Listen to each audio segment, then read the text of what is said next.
ariko nkashaka Imana nanasinda. Hari igihe nabaga nanyoye wine, nanywaga vege yo nkasinda wine, vege gusa nkayisinda pe. Tekereza kujya kuri revo unywa vege ugasinda, noneho ejo hangover ikamfata nkayirirwa umunsi wose mpaka nijoro, nkajya muri sauna ngo kanga. Hanyuma rero kera kabaye naje kugira ikibazo, naje kurwara mu nda ndimo kubaka hano hantu, ndwaye mu nda ndatangira hanija. Nuko muri uko gusinda kwanjye, ariko Imana ni nziza, Imana turamya, ni Imana nziza cyane, ni Imana ikomeye nziza muri ubwo bubi bwanjye bwose, muri uko gusinda kwanjye kose. Ndibuka narasindaga nagira mu rugo umugore akambwira ati imodoka izakubita hasi. Tom urasinda ugatwara imodoka. Naratwaraga imodoka nasinze na maximum ku buryo naryamaga rimwe nkijira mu gipangu ngaparika nkasinzira. Ejo wambaza uti wageze ute mu rugo simbimenye.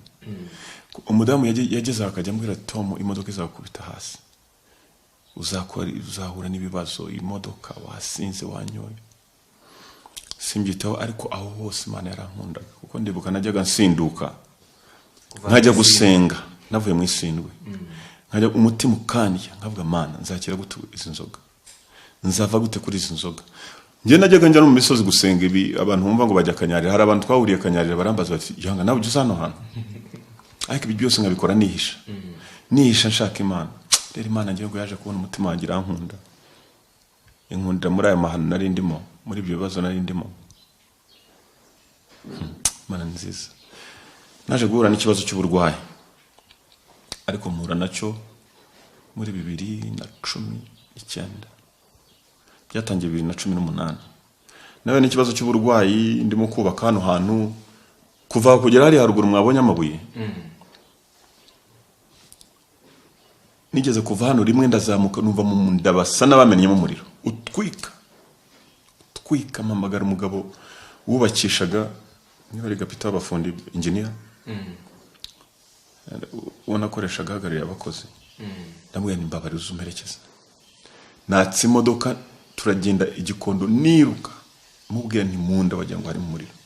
Umugabo yarambonye nicaye hasi, mubwira ndapfuye ndashize ibintu bibaho. Ntiyasobanukirwa ibyari byati. Rero ujya kwa muganga ngo burinda ni nka moteri tuganira. None tugeze no mu rugo ku meza kurya, wapi nkumva neza wagira ngo baracanye. Najya kwa muganga icyo gihe byari 2018 ntangira kubaka. Muganga arambwira ngo urumva umeze ute, ndamubwira ati rero wasanga ari gaze nyinshi mu nda amutunini. Amaye tunini numva biroroshye. Hashize igihe arongera nanone nsubirayo, ati menya ari gaze mu nda amutunini. Iminsi iragenda iricuma, buri uko handiye ngo twa tunini bigasa nk'ibyoroha, amutunini twa gaze. Rero 2019 mu ntangiriro zako byarakomeje,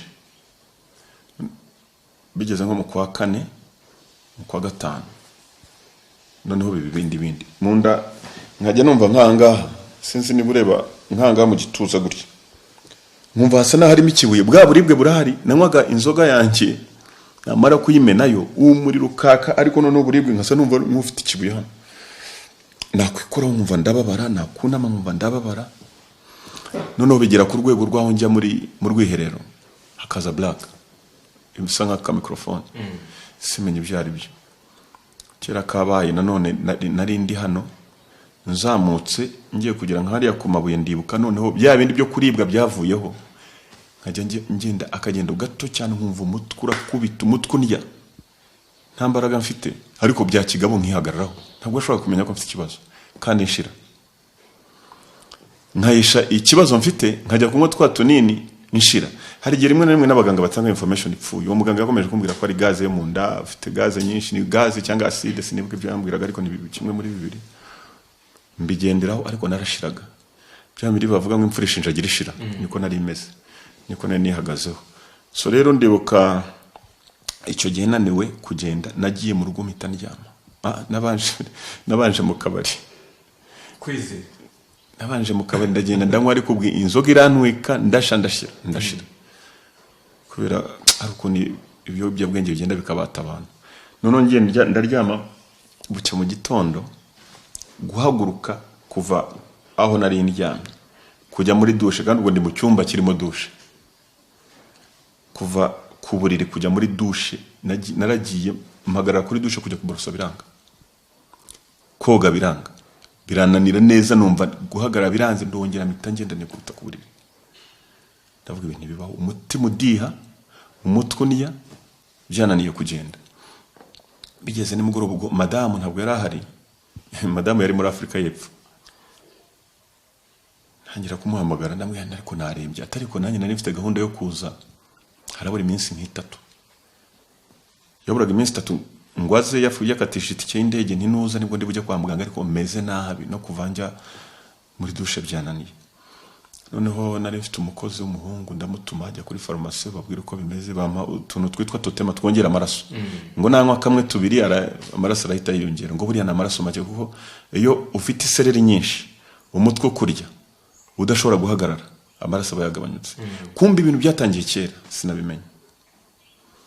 Rero nagiye kwa muganga, nanyo yitwa tunini ntwagira icyo tumara mu gitondo kare.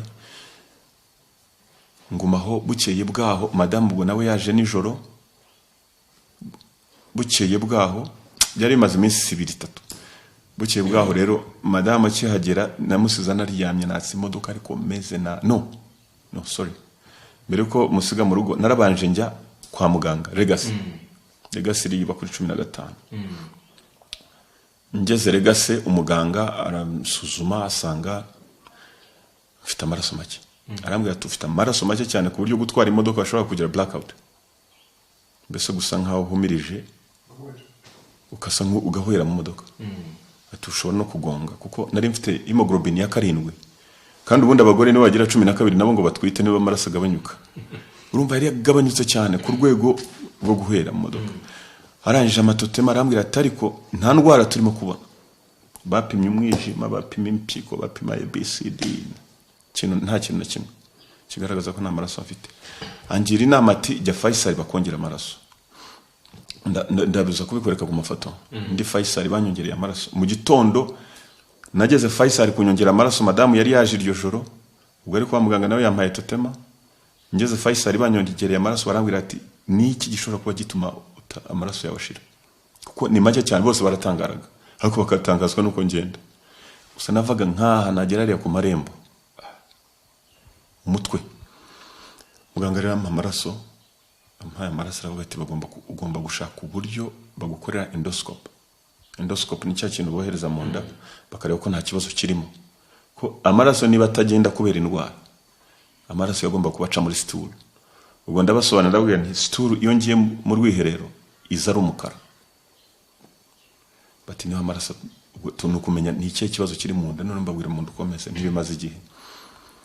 Muganga arangije bampaye endoscope. Nanone mpura n'umuganga wo kuri Legacy yitwa Eric Rutaganda, ngire ngo abamuzi baramuzi. Eric rero akorera no ku bindi bitaro biba Nyamirambo, hamwe hahoze Gloria Hotel yitwa MBC since nigutyo. Niho namusanze arambwira ngiye gukora endoscope hari ku manywa mu gitondo, na madama hari no hari ku manywa nka saa 6. Erika nkore endoscope yohereje cya kintu bohereza mu gifu, kigeze hano kirafunga. Arambwira ati nabuze inzira. Nta n'ikinyari yanteye. Ambwira ati nabuze inzira, nise no kubera iki, ariko sinashoboraga kuvuga. Aranyereka ati dore mu nda yawe uko hameze. Ati warashize. Nari narashize. Nta kinya. Nta kinya. Endoscope mu Rwanda baguhitishamo, urashaka hari ikinya cyangwa nta kinya. Nta kinya, ariko umuganga aravuga ati nta kinya, nibwo ndi bumenye kutaha amahoro, kuko nawe ureba kuri kutaha amahoro, kuko ikinya kenshi hari igihe ubura n'ibibazo. Nuko arangije arambwira ati umva warashize. Umudamu bari kumwe umunasi aravuga, we yavuzaga indura ati ye baba yanga we warapfuye warashize. Umudamu yaketse ko mfite ibisebe mu nda. Umugabo ahita ambwira na endoscope ikiri mu nda tufite tumor. Yari nini, kibyimba pana ikibyimba. Kuvuga hose hari harafunze. Noneho uko akomeza kohereza ati ndimo gushaka inzira sinayibona, yange ini tumor, nta na compromise, nta no kongeraho. Kandi ubwo yaravaga. Noneho ko akunda umuntu yohereza ndatuza umubiri avuga ati ubu nibwo mbonye inzira, kandi nabwo sindi bugere hasi. Hano hose hari harafunze. Imana nziza. Imana yo mu ijuru ni nziza. Ndashaka gusubira kuri iki kintu abantu barimo kureba Isimbi TV. Nari narakijijwe ariko ntaramaramaje. Hari abantu bakijijwe batamaramaje, ariko uyu munsi ndagira ngo umuntu wumva ubutumwa amenye ko Imana ikora, kuko yankoreye igitangaza. Bya bitangaza mujya mwumva ngo hari abo yakuye mu muriro, hari abo yakuye mu rwobo rw'intare, jewe yankuye ku rwandiko rw'urupfu narandikiwe, Satani yanshizeho. Amaze kubona tumor, muganga yakuyeyo madamu ngo yari inyuma n'abana, baramuhamagara, ndambwiye numuhamagara n'ubwoba. Tumor urumva ni ikibazo. Aranje turicara ku kameza, aratubwira ati rero iyi tumor afite ishobora kuba ari cancer. Uribuka ko nakubwiye ko numva umuriro waka. Ishobora kuba ari cancer. Ati niba ari cancer, mukora ibishoboka byose mu kwezi kumwe uyu mugabo agiye kuvurwa, kuko nta muntu ushobora kuba afite tumor ingana itya ushobora gusurviving igihe cy'umwaka. Ibyo byabaye mu kwa karindwi k'umwaka ushize 2019. Uyu munsi turi mu kwa gatanu. Is it? Turi mu kwa yego. Kwa gatanu. Ati ntashobora kumara umwaka atarapfa. Abaye ari cancer. Noneho aratubwira ati kandi dukozeho tugiye gufata sample kureba ko ari cancer. Cancer iruka iyo bayikozeho. Kandi koko niko bimeze. Ako kanya twatangiye gupanga era agakani Nairobi kujayo cyangwa se mu Buhinde, noneho tukareba na South Africa ko ariho akorera, ko hari amahirwe ko South Africa buriya bavuga ko ubuvuzi bwaho ndakose kuvuga ngo ba kuri standard y'Iburayi, ariko ibyo ari byose cancer kugira ngo bakubwire cancer none yafashe mu nda ni ikibazo. Dutangira gupanga ukuntu tugenda. Byadufashe uko kwezi kwa karindwi kwararangiye, bifata mu kwa munani. Mu kwa munani nibwo nahagurutse, ndamanuka ndagenda 2019 mu kwa munani South Africa. Nabanje mu gahugu kitwa Lesotho. Lesotho nagahugu kaba muri Afrika y'Epfo hagati. Kuko madame afite uburyo akora mu bwameshaga kwinjirayo. U Rwanda rwari rufitanye ibibazo na South Africa, ariko ngeze Lesotho kubera akazi madame akoramo bimesha inzira yo kwinjira muri South Africa. Ngira ahantu mu murwa witwa Bloemfontein. Bloemfontein njya mu ivuriro ryitwa Mediclinic. Muganga rero aransuzuma, baguha iminsi 4.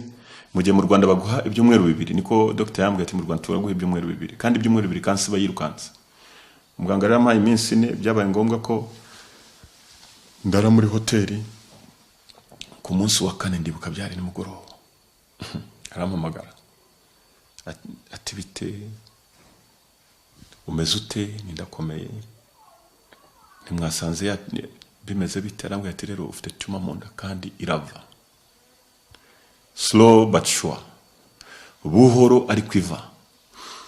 Ubwo ariko ntarajya aho ngaho, ndibuka hano bamaze kubona ko mfite tumor, umuganga yarambwiye ati buri byumweru 2 imbere yo kugenda bagiye kujya bagutera amaraso kuko arava ku muvuduko. Nagize ubwoba. Noneho kandi amaraso mfite ntuza group yanjye ni A-. Nayo ni make cyane mu gihugu, kugira ngo babone ayo maraso ni ibintu bitoroshye. A- ni make. Mfite ikibazo ndava, buri byumweru 2 ngomba kubona amaraso. Noneho nibuka ko umugabo, Imana nziza, Imana yatangiye kumvura kuva nkiri hano, ariko imvura mu bintu bikomeye. Nibuka Tom Close uriya w'umuhanzi, naramuhamagaye, yarari no mu bukwe, ndamubwira gukeneye byihutirwa kuko nzi ko ari umwe niwe uhagarariye ngira gutanga amaraso mu gihugu, n'umuyobozi mukuru. Muhamagaye Tom aranyemerera, musanga mu bukwe, anava mu bukwe yari amaze kwinjira, agiye no kwambarira umuntu, arasohoka araza, turabona. Ndamubwira Tom mfasha, mfite ikibazo gikomeye. Amaraso bagiye gushaka mu gitondo, igihe bayantera ndi Faisal, bayazanye nimugoroba saa 12. Ndamubwira mfite amaraso kandi adakunda kuboneka mu gihugu, ni A-. Ni none bambwiye ko bazajya bayantera buri byumweru 2. Mfite tumor mu nda irava, biri serious. None ndagira ngo ningusaba ujye uvuga bayanshakire vuba vuba. Tom aranyemerera, arambwira ati humura, nta kibazo gihari. Tom anyemerera, numvishe ari umuntu w'umugabo.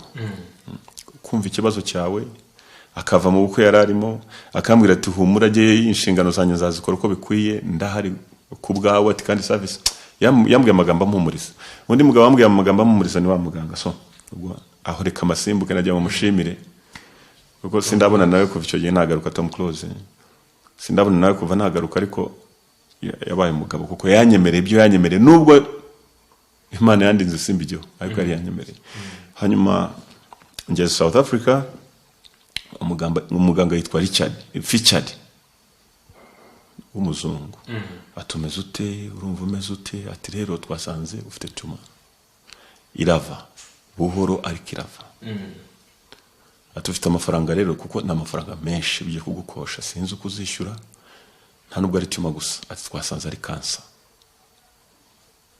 tuma iri cancerous munda nababwiye nti namenye Imana nabonye gukora kw'Imana Imana yaranyiyeretse mu buryo budasanzwe umuntu uriyo uzi ngo abantu ntibakira cancer ntibakira sida ni ukuvuga ngo cancer nibwo burwayi bwa nyuma kugeza uyu munsi coronavirus n'utwana abantu barimo gukira amanywa n'ijoro usibye ko atari utwana ngo ni indwara tutagomba kwirinda tuyitinye nayo nimbi ko abantu barapfa indwara yose yica abanimbi ariko icyitwa cancer n'urundi rwego ngira ngo ku ndwara zose indwara zose nimbi ariko cancer n'urundi rwego ni yanyu docteur abimbwiye ngira ubwoba umutima uratera ndamamagara umugore ntago twari kumwe yari ahandi hantu ndamubwira rero basanze mfite cancer nibuka iyo uri umugabo wabyaye utangiye gutekereza abana nifuzaga kubona abana banjye bakura mbariko mubwira ndifuza kubona abana banjye imbere habo heza ngira agahinda umugore atikomera turi kumwe BCD atangira kunkomeza Imana ni nziza harawongera nkibuka ibyo yankoreye nkumva kuyivaho ejo muri sinzi umuntu twaganiraga bakadugara bambwiraga mu rokore niwe nigeze kubwira ndambwira I will never fail God ntabwo nzigera narimo Imana intuma cyangwa imbwira cyangwa nakira ubutumwa bwayo ngo mpagarare sinzigera narimo mfata n'umunota wo kubitekerezaho gukomeza inshingano zayo yampamagariye muganga wamaze kubimbwira nta kundi wakira ubutumwa bubi ndibuka nahise mbaza muganga nise iyo ubonye umuntu dona ntago yambwiye uko byari aho sindahagera muganga amaze kumbwira ko mfite tuma irava mfite cancer mpita musobanurira amaraso mfite nifite amaraso A- iwacu aho navuye na amaraso make cyane abantu bafite iyo group ni bake cyane ese hano naje nyabona ko nahari abambwire ko bazajya bayantera buri byumweru bibiri nubwo nagiye batarayantera yarambwiye ati nangayo maraso ni make ariko arahari namba ubwo mpamagaye madamu tubiganiraho nkejo tujya kureba umuganga ndamubaza ubwo no kugenda gute noneho dore ikintu gitangaje dore Imana irakiza naho abantu naho ubona bikomeye nubwo ubona bidashoboka no abantu bashaka kubwira turapfa mu gitondo ariko mu gitondo Imana yavuze ngo urabaho ubaho muganga yarambwiye ati iyi cancer yawe ntabwo iri kuri stage ya mbere nubwo ari ya kabiri nubwo ari ya gatatu ni stage 4 stage 4 niyo cancer ya nyuma amahirwe y'abantu bakira ngira ngo ni 2%. Ni stage ya nyuma. Ntabwo yari yafashe isa nk'igenda gutya kuko izindi zigenda gutya zisa nk'isubira inyuma. Ahubwo yo yari yafashe imanuka uko inditeye yahereye hejuru nkaha imanuka kugera kuri bowel hasi aho inditangirira. Muganga ubwo arimo kunganira arambwira ati nta kindi tugiye gukora tuzakubaga dukuremo igifu cyose. Igifu cyose byose byacaga intege. Yavuga stage 4 akambwira ko hari abantu basurvivinga barakira ako namenyaga ko ari inkuru z'abaganga gukomeza umuntu. Namenye ko barimo kunkomeza byarangiye ariko nkavuga nti bishobotse nzabaho cyangwa se nibitanashoboka n'Imana niko izaba yabishatse ariko icyo gihe wibuke nagiye nsenga na mbere narasengaga nangwaga amayoga nsenga nshaka Imana none bituma nkaza umurego wo gusenga ndavuga nti Imana ndakwinjiza uzanyereke kuri Imana. Nkajya nibuka amagambo yanditse muri Yohana 4:28 zite ngo Imana ni umwuka kandi abayiramye mu kuri no mu mwuka. Nkavuga nti Imana umwuka wanjye ni ukuri, ndakuramya nizeye nzi kuri mu kunyumva. Noneho uko ndamya Imana nyinginga kugira ngo inyiyereke nkorere igitangaza, chemotherapy bayinjiyemo. Ndibuka nahamagaye Junior ntaragenda, Junior wenyine niwe nabwiye, ndamubwira nimbwiye yansanze muri kori nariho nicaye tutaragenda. Ndamubwira ni Junior basanze mfite tumor mu nda, sinzi bambwiye ko ishobora kuba ari cancer, ariko turagengeye muri Afrika y'Epfo na madame. Tumubwira nibiba ngombwa nzaguhamagara, kuko ubwo n'abana n'umugore twagombaga kugenda. Tujyanye rero bigeze iriya maze kumenya ko ari na cancer, impamagara Junior ni isaha yose ndagutuma uze kuzundwaza, umugore afite akazi ari kumwe n'abana, nanjye ndi hano meze nabi.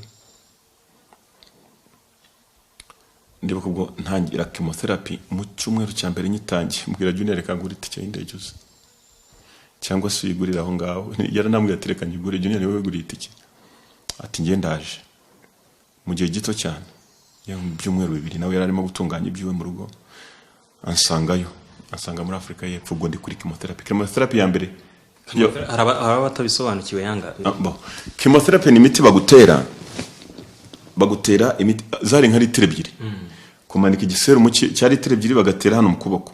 Ariko iyo miti si ukuvuga ngo ivura kanseri, no kuvuga kanseri urwego ibigezeho baba bagira ngo itaza gufata handi, ni babyita containing cancer handiri. Noneho chemotherapy ikindi kintu ikora nuko iyi kugeze mu mubiri yica abasirikare bo mubiri bose,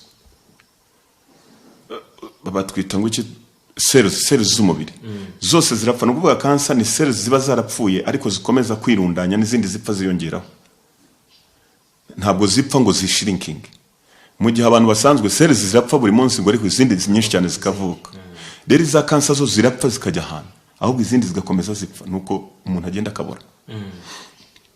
Cells rero iyo baguteye chemo nta zindi cells zipfa, ahubwo zose n'inzima irazica. Noneho na za zindi zapfuye zigashobora ntizikure kuko zikomeza gukura. Iyo inzima zivuka na za zindi zapfuye zirakura kugira ngo zirekere zihagarare gukura, babone uko bazakubaga. Ubwo barakibinteraga ukuboko rero bateyeho chemo kwose guhindwa nko bateye amashanyarazi. No kuvuga mu bukonje bumva ari amashanyarazi akurimo, nahuraga nifubitse. Ikindi bakampa ibinini byitwa Capex 500. No kuvuga natangiraga chemo uyu munsi, nyuma y'umunsi umwe ubusa n'uwapfuye. Kuko iyo urwaye sida hari indwara ugira bakakubwira nta chemotherapy twagutera, kuko abasirikare mu biro already bari bake, none n'abarimo bose bagiye kubica, nta bandi basirikare babona bavuka. Ubwo no kuvuga ngo barapfaga, cells zose zigapfa, senses zose muganga yarambwiye ati ugeze ku muriro ushobora gushya ntumenye kurimo gushya, umuriro ukagutwika kuko senses ziba zapfuye zose. Sense ya touch ubu nikoraho gutya ni sense ya touch irapfa, iyo guhumurirwa igapfa, ahubwo wumva ibintu byose binuka, nta muntu atanuka haranuka. Sabu ushobora kunyegera niba witeka parufe nkumva ufite umunuko nk'umuntu uvuye epfiriye udaheruka amazi, utaza amazi. Umva nafataga chemo nkagenda nkapfa neza. Junior we yarandebaga akagira agahinda, ubwo yari amaze kuza. Nubwo ntangira gupanga ukuntu nashaka ukuntu nsengerwa. Nta muntu n'umwe usengagira ngo ntabwiye nti unsengere mu bo tuziranye. Ari ukuva mu Rwanda nabwiye abantu mu nsengere. Ariko wasabaga ko gusengera wumva ari kugira ngo bakweze imbere y'Imana. Njyewe rero muri jewe nari nzi ko kuva kera nakunze Imana, nkakora ibyo byaha. Imana nayo nkunda, iradukunda ntitubimenye, kandi dukunda tukiri bayo, ngo yadukunze yadusanze mu ivata aho twigaraguraga, idukundirayo idukurayo. Yankundiye muri bwawe bwanjye, ariko mu kunkundira muri bwawe bwanjye nanjye nkayikunda. Mu ijambo ry'Imana hari ahantu handitse ngo nkunda bankunda kandi abanshakana umwete bazambona. Imigani 8:17. Nashatse Imana nyishaka mbere yuko ndwara. Noneho ni Imana ngiraga nkundira icyo. aho ngaho niho ntangiye kubona ukuboko kwayo, ntangira kuganira na Junior ubwo turi twembi, madame akaba yagiye, abana bagiye ku ishuri, ubwo bahise banatangira kwigirayo. N'uyu munsi nibaraza corona yabasanze bariyo. Nkabwira Junior ndashaka kujya ahantu basenga, je bansengere. Aba pasiteri baho bose batangira kumenya, nje buri cyacu nkahitingamo. Agira ni ndarwaye, I'm sick, I'm suffering from cancer. Bagatungurwa bakansengera. Nangira no gupanga gukora urugendo kujya Nigeria hari umugabo witwa TB Joshua. Afite channel yitwa Emmanuel TV. Ndavuga ni uriya mugabo mbonye abantu benshi bajyayo kuko twavuga turi kuri televiziyo. Junior aho yararaga muri hotel aho ngaho mu cyumba yabaga ari kuri televiziyo akurikira, tukajya tubipanga ni reka tujye Nigeria mbere yuko bakubaga, mbere yuko bambaga. Tujye kwa TB Joshua agusengera. Nanjye nkavuga ni nibyo none hafi muri Afrika y'Epfo hari igihugu byegeranye Zimbabwe. Tukajya tuvugana nkamwe reka tujye Zimbabwe. Tujye Zimbabwe ubwo ne Zimbabwe. Turebe ko hari witwa Makandiwa, twarakurikiranaga kuri YouTube Emmanuel Makandiwa n'abasengera abantu bagakira. Aho twari turi nkamubura. Nagiye ku mugabo witwa Alfred Kao. Ari Johannesburg. Ariko Alfred Kao kugira ngo asengera abantu baba ari muri church agatomboza umuntu ati we naka ABCD we naka ahamagara amazina. Ntiyamamagara mvayo na madame ubwo mbaye disappointed mvuga nanjye ntago yandomiyeho kandi ndarembye. Afrika muvaho gutyo mpanga kujya kwa Emmanuel Makandiwa kuko bagira prayer line, ni kwa kunda abantu bajya ku murongo. TB Joshua noneho TB Joshua bari twibandaho. Icyo gihe nayo kuri kimo ya mbere irarangira, bari banyandikiye kimo enye mbere eshatu nyuma yo kubagwa.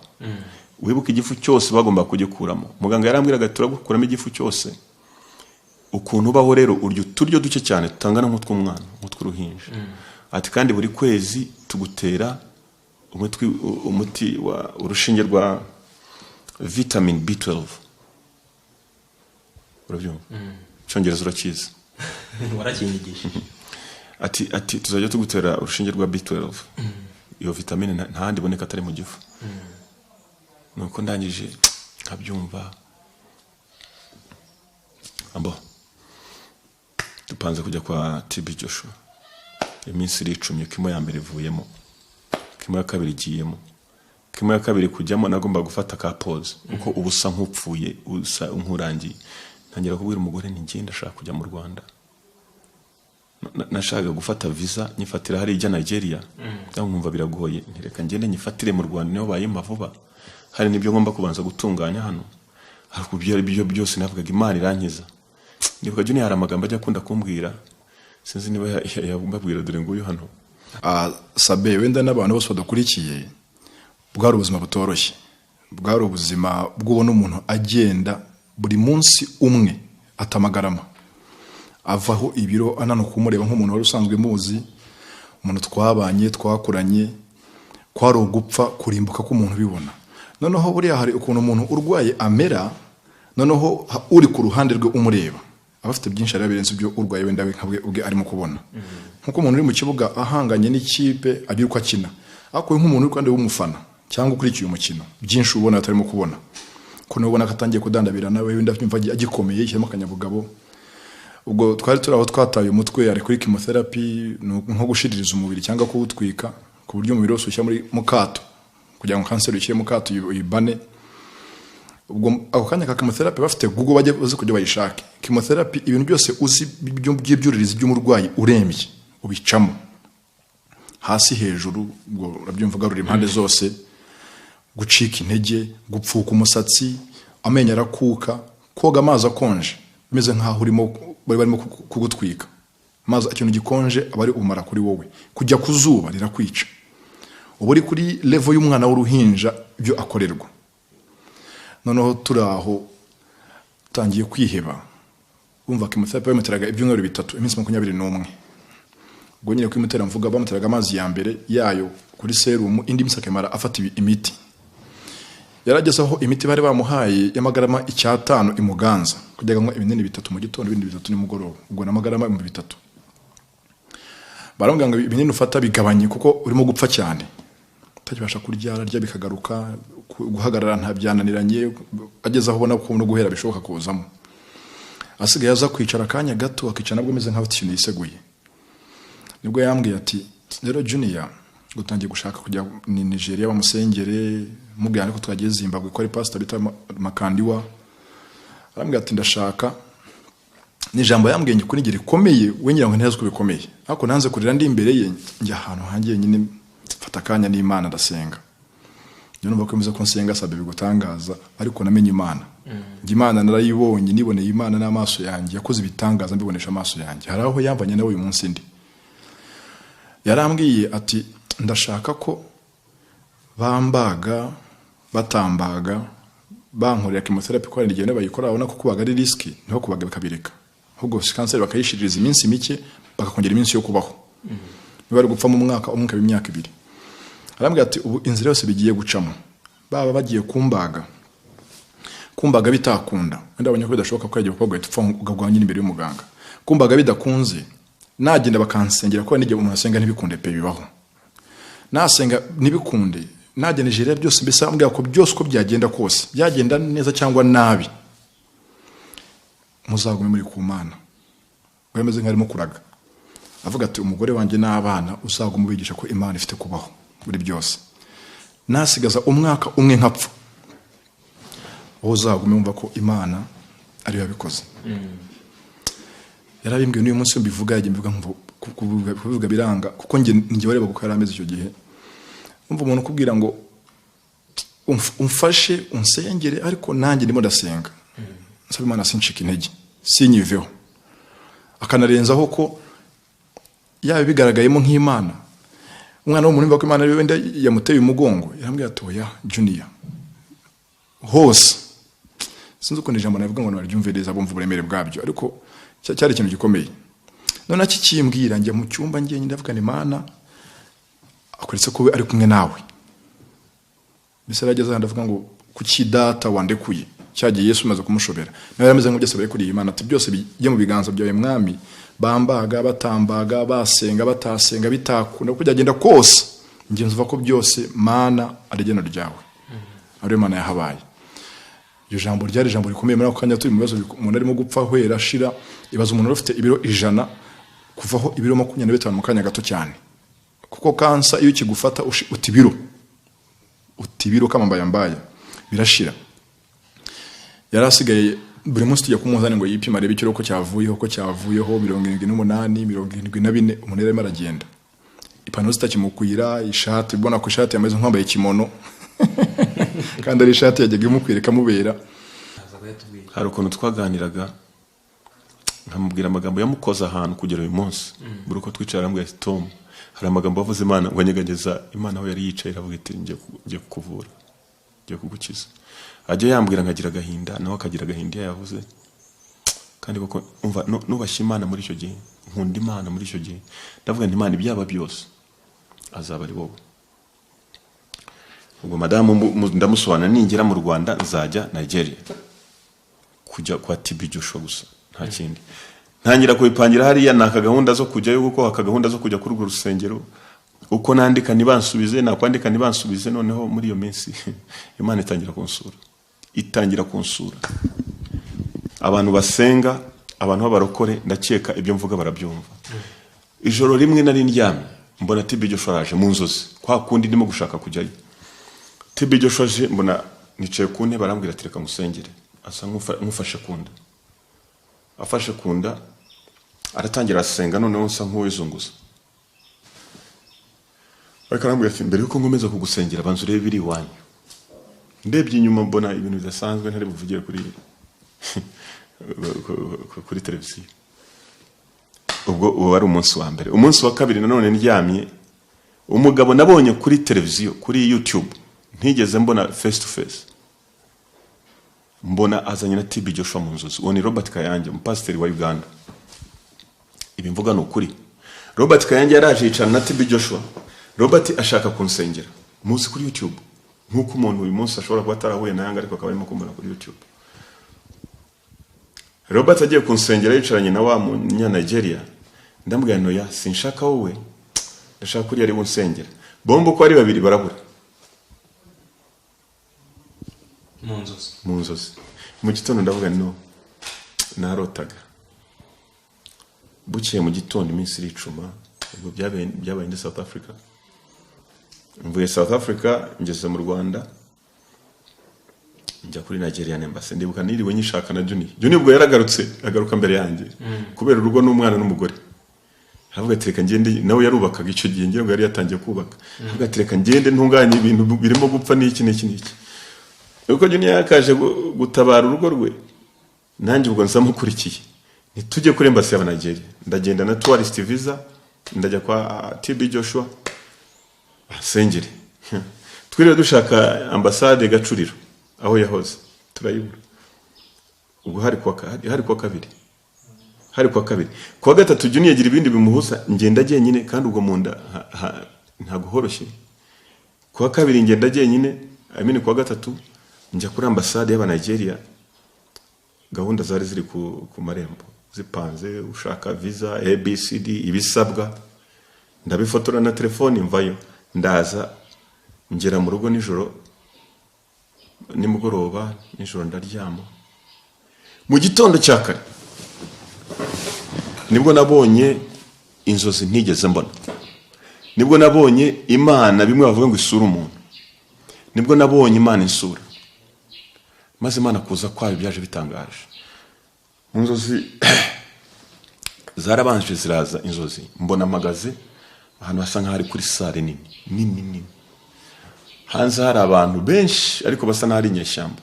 Noneho leta irimo kuvuga ngo igiye kubintegratinga, bave mu nyeshyamba ibinjise mu bantu bisanzwe baba abaturage bazima, bave mu byo bari baragiyemo mu kuba rebels. Ku marembo y'iyo sale niho nari impagaze, hari umusirikare arambwira ati mbere yuko abantu twintegratinga abanzu basengere. Yuko ndi mu nzozi. Ariko muri Bibiliya haranditse ngo Imana isura abana b'abantu iyo baryamye basinziriye bashyizweyo.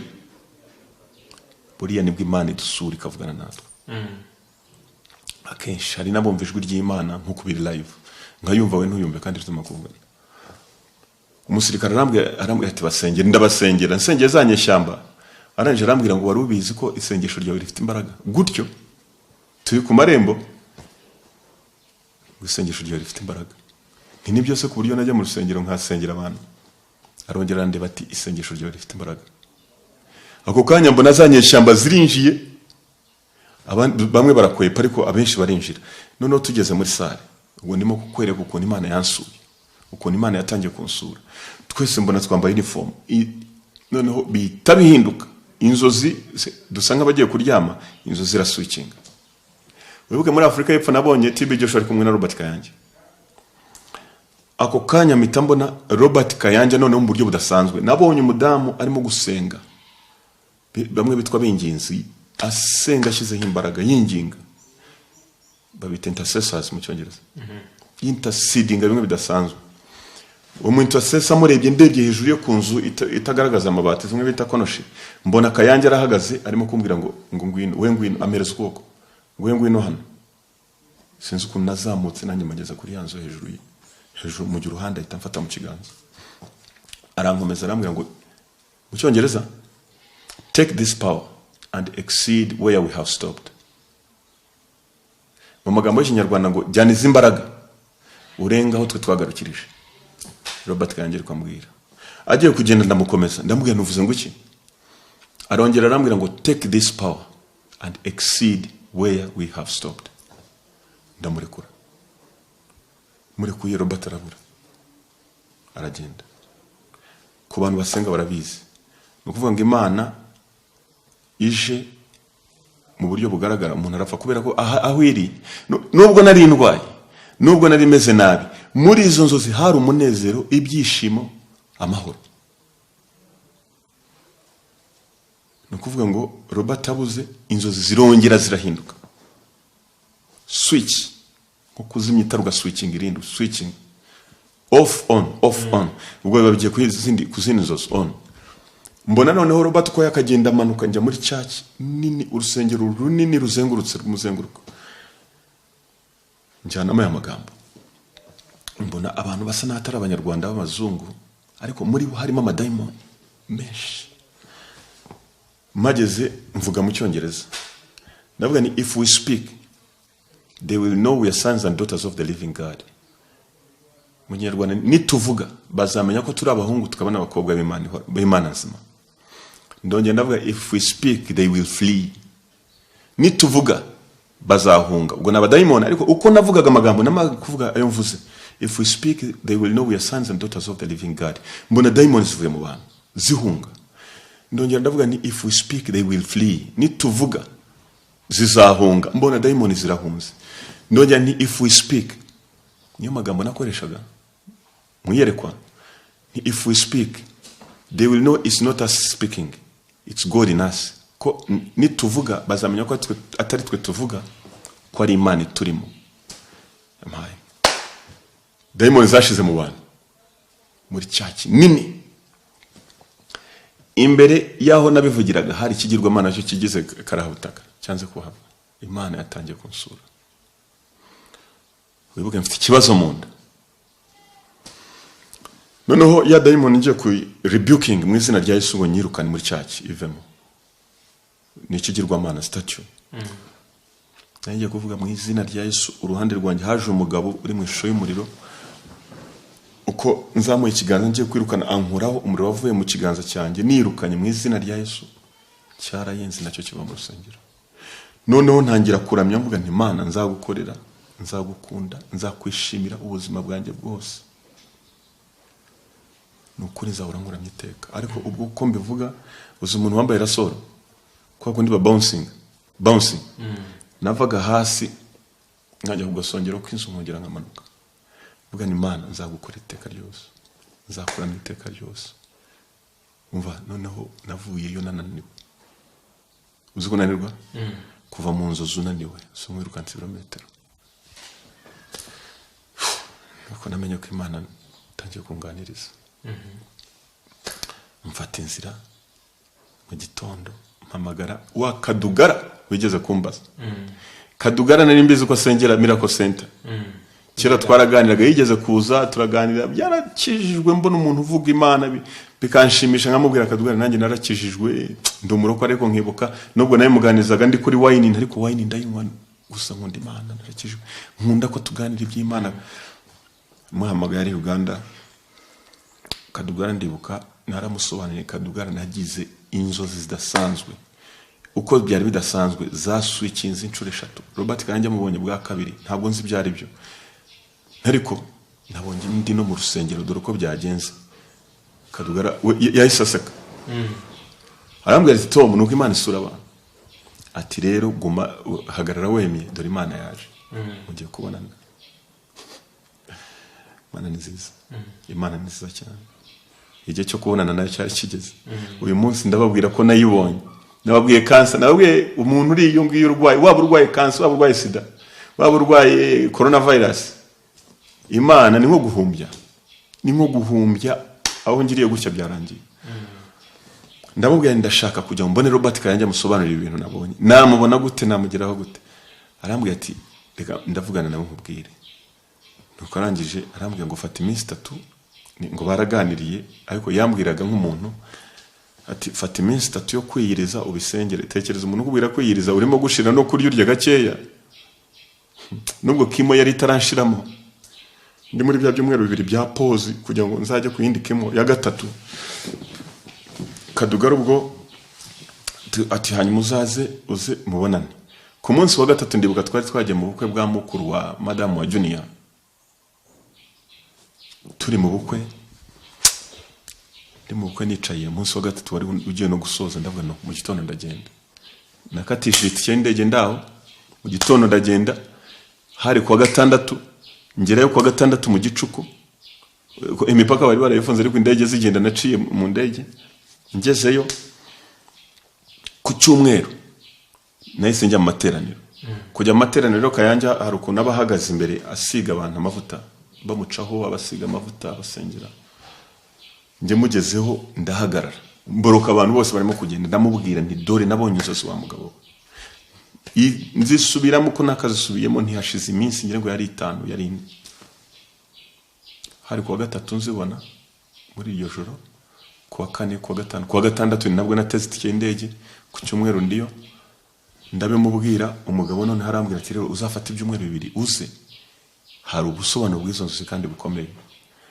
arangije naranamubwira ko ndwaye kanseri ndamubwira nariko mfite ikibazo mu nda kubera kiline yabonaga nafunza abantu arambwira ati mu nda reka ahita nkoraho gutya ngo be healed in Jesus name gutyo kira mu izina rya Yesu ubwo arankwepye nje ndambwira akadugara uriya mugabo ntansengeye uriya mugabo ntansengeye ati we wakize byizere izera akomeza kumbwira gutyo icyumweru cya kabiri wibuka ubwo kirarangiye cyo kuguma mu Rwanda chemotherapy ngomba kujya ku ya gatatu noneho naje hano ndavuga reka ngira ibyo ndangiza nukimo nubwo natinda madame abwira abaganga ati araza gutinda ikindi cyumweru ndamanuka ngeze Imana buri yari yajije kandi za for swing n'uyu munsi iracyakora ibitangaza nawe tutabona tutarimo kubibona ariko irimo kubikora ngezeyo umbwira umugore nti rero ntabwo ndi bujye kuri kimo ya gatatu atse kubera ikitombo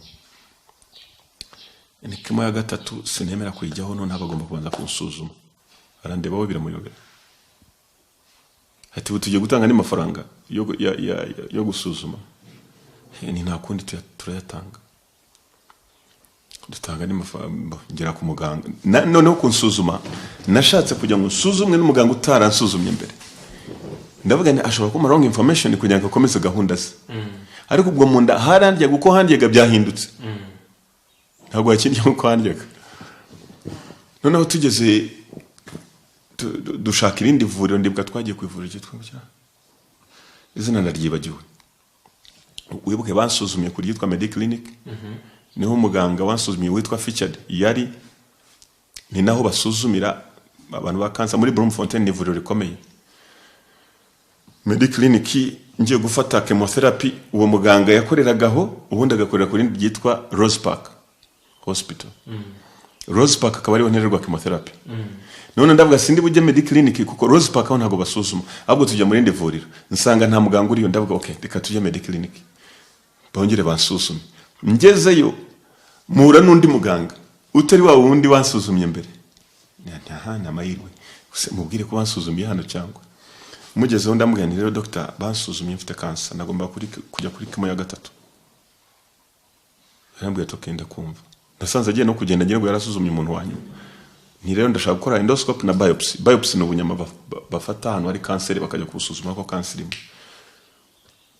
atoke mwishyuye ntitwishyuye twakiriya rinze batubwiye ko hari bari bamaze kumubaza niba yambonera umwanya arambwira ati ariko ndibaza impamvu wanze kujya kuri kimo ya gatatu kandi urwaye ni ukubera iki results ndamwe ntabwo nemera ko muzambaga umuganga we yaratunguwe aravuga ati umuntu yasaze kansi isaza n'abantu akurura agatebe akegeza hafi y'ameza ndeba mu maso arambwira ati nutemera guterwa chemotherapy no kubagwa izisigaye no kubagwa I can guarantee you will die nuko yambwiye nutemera kugutera chemotherapy no kubagwa ndaguha garanti kuzapfa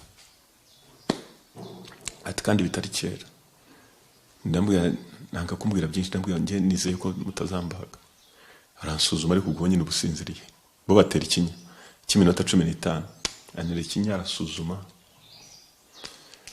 mvayo nakangutse umuganga yagiye madamu nawe nkanguka ategereje ko nkanguka tukajya baba bafite ama restaurant aho ngaho mu ivuriro na za cafeteria ziba zirimo nabaga nshonje kuko iyo bagiye kugushyiramo icyo kintu ufata igihe utarya umunsi wose ngira ngo ntabwo amasaha 26 gutyo nubwo yaranegereje ko nkanguka tukajya kurya ariko kanguka nyine umeze nk'umusinzi utazi kijya mbere maze kugarura ubwenge ndamaze muganga yagiye atanasobanuriye uwa mbere yaransobanuriye nubwo ntari nakagaruye ubwenge neza cyagihe uya kubwiye iki ngo yambwiye ngo uracyava ngo ariko si cyane ngo arimo kwihuta nawe ntabwo yambwiye ibintu bifatika urabyumva wewe gaje namubwiye garanti yanjye namubwiye ibyanjye namubwira ibye kwa garantama noneho uwo muganga ya minsi ne baduha ku munsi wa gatatu nari mfite amatsiko n'amashyushyu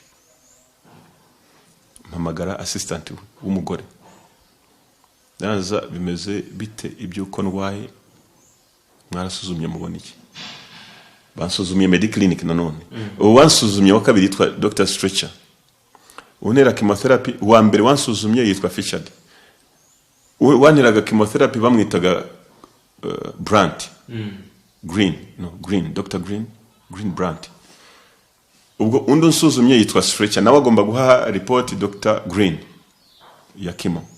Arangije assistant warambwira ati mbere yuko ujya kuyindi kimo ugomba kuza tukaganira. Imana nibera igitangaza mu gihe gito cyane. Ubwo byabaye bansuzumye mu kwa karindwi ndaza kukwereka impapuro z'umuganga hano witwa Rutaganda Eric korera Legacy. Ni wansuzumye arambwira nihute mu kwa 8 nari ngiye ubwo ibintu birimo kugenda bigeze mu kwa 8 mu kwa 9 birasatiriye. Ndamubaza se mwabonye iki? Ati juzaze. Mpita nkupa